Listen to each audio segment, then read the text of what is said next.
Je viens de sortir de ce cimetière ce matin où on a enterré Julien. Julien a 4 enfants, autant pour moi. Et il y a la plus grande qui n'a que 9 ans. La plus petite vient de naître. Il a 2 mois ou bien 1 mois comme ça. Mais il y a la grande qui a posé une question. Je ne sais pas pourquoi on a amené un enfant de 9 ans à l'enterrement de son papa. Il a posé une question qui m'a fait réfléchir. Maman, pourquoi on met le sable sur papa? Maman, pourquoi papa on l'a mis là-bas? Pourquoi papa on l'a mis là-bas? Vous savez, comme on le dit chez nous, on appelle ça un enterrement douloureux. Vous savez, ça fait longtemps que j'ai travaillé sur moi, que j'ai en train de travailler un peu sur moi.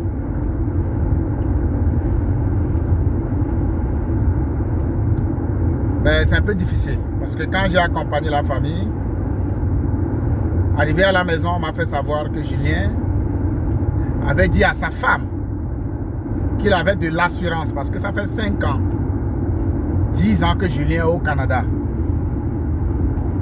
Ça fait 5 ans, 10 ans que Julien est au Canada. Et Julien a dit à sa femme que c'est comme ça, il a de l'assurance vie. Je n'ai pas cherché à savoir qu'est-ce qui s'est passé réellement. Parce que c'est difficile de comprendre, de laisser 4 enfants, dont la dernière même n'a pas 1 an encore, et de laisser sur une jeune femme.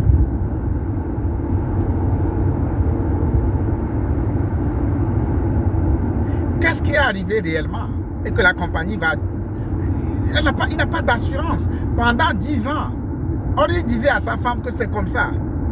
Maintenant, la question, l'enfant de 9 ans, pose la question dans l'assemblée pour savoir pourquoi on met le sable. Aïe, aïe, aïe. Et arrivé à la maison, Julien n'a rien. Je dis bien arrivé à la maison, Julien n'a rien. Arrivé à la maison,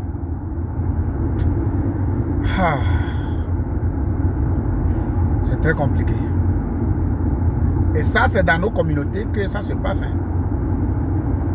C'est dans les communautés togolaises, c'est dans les communautés camerounaises, et c'est dans les communautés camerounaises. C'est dans les communautés sénégalaises. C'est dans les communautés haïtiennes. C'est dans les communautés maliennes. Et ça, c'est dans les communautés rwandaises. Et c'est dans les communautés de la RDC Congo. On est vraiment maudits.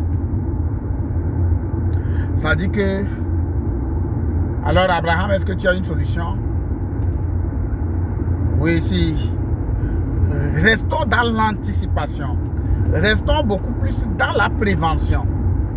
Alors, je voudrais que tu m'écrives en commentaire. Prévention. Vous êtes en couple. Vous avez déjà de l'assurance, c'est bien. Écrivez-moi en commentaire prévention. Je dis bien, écris-moi en commentaire. Ça fait 5 ans que tu es au Canada. Ça fait 10 ans que tu es au Canada. Si tu viens d'arriver, tu es demandeur d'asile. Ça fait 7 ans que tu es là. Ça fait 2 ans que tu es là. Ça fait 2 mois que tu es arrivé au Canada. Écris-moi seulement en commentaire prévention. Je dis bien prévention. Mon nom c'est Kofi Abraham. Je suis conseiller en sécurité financière, directeur de la compagnie Finable, la solution en partenariat avec Gateway Financial. Et je travaille dans presque 5 provinces ici au Canada. Et je travaille beaucoup plus en ligne. Nous avons 53 bureaux dans tout le Canada, mais je travaille beaucoup plus en ligne. Alors, mets-moi en commentaire prévention et je ferai vraiment mon équipe et moi, on te reviendra très rapidement. À bientôt.